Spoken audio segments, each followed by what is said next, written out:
I forgot to tell you in the last short that you keep your sour refrigerated until you're ready to use it. Take it out the night before, let it re-ferment.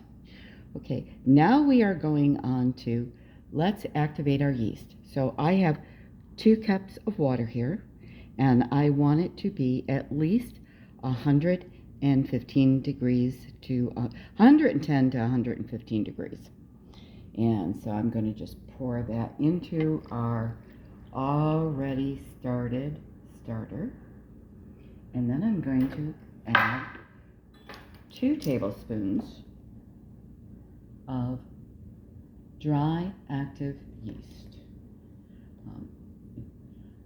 You can experiment with brands. I've been using Fletchman's for a long time, and that's just my go-to yeast.